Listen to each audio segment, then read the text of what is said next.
Monsieur le chef du troisième groupe d'opposition. Monsieur le Président, un an déjà s'est écoulé depuis que nous avons tous été brutalement arrachés à notre quotidien. On dirait une éternité et ce n'est pas terminé. Tant de décisions difficiles ont dû être prises. Tant de vies ont été bouleversées. Tant d'acquis ont été menacés. Et surtout, tant de drames se sont joués partout au Québec. Souvent derrière des portes closes, dans la solitude et l'isolement.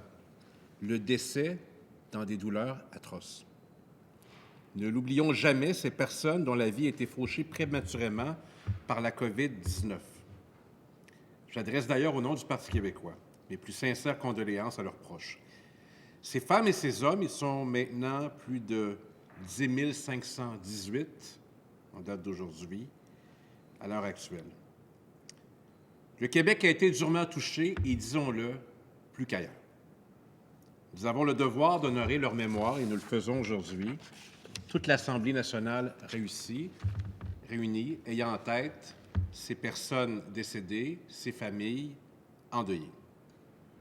Si l'on souhaite réellement que ces 10 518 personnes ne soient pas mortes en vain, si on veut tenter de se rattraper auprès de leurs proches, au moins un peu, le geste est minimal, essentiel et lourd de sens.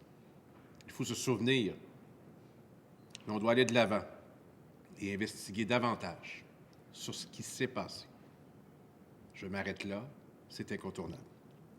Au-delà des actions à entreprendre, des méthodes à revoir, il y a aussi des pensées à partager. J'en ai plusieurs. Entre autres, pour toutes ces personnes qui ont vécu ou qui vivent toujours dans l'angoisse parce que leur examen médical ou leur intervention chirurgicale a été reportée.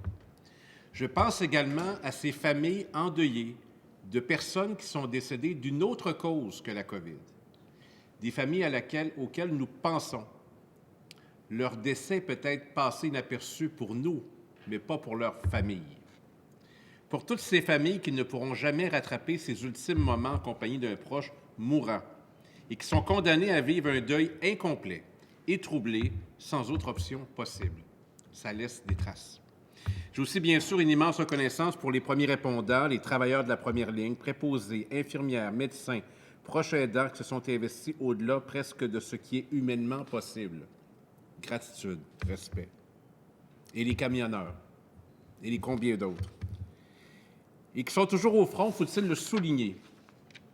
Bien de ces personnes n'ont pas le temps de s'arrêter pour regarder cet hommage. Et nous pensons à ces personnes aussi.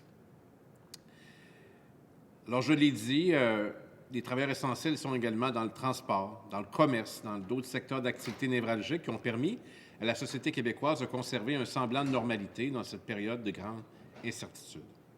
Enfin, je remercie du fond du cœur les Québécoises et les Québécois de toutes les générations, de toutes les régions qui ont mis l'épaule à la roue dans cet effort collectif historique. N'est-on pas le peuple des grandes corvées? Et lorsqu'un coup dur arrive au Québec, il est de tradition de se tourner vers son gouvernement national, vers son Parlement national, pour trouver les solutions, pour nous protéger, pour faire en sorte qu'on puisse passer à travers. C'est ce qui se passe encore aujourd'hui. Notre histoire est jalonnée de moments forts où les regards des Québécois se tournent naturellement vers ce Parlement national. Je l'ai dit en début de pandémie, je le répète encore aujourd'hui. Face à ce virus, il n'y a qu'une seule équipe, celle du Québec. Nous sommes fiers d'en faire partie. Nous devons être et rester unis face à notre adversaire commun. Plus nous serons unis, plus vite nous pourrons mettre cette sombre période derrière nous et retrouver nos proches. Et au Québec, peut-être plus qu'ailleurs dans le monde, nous le savons bien qu'après l'hiver, vient toujours le printemps. Merci, Monsieur le Président.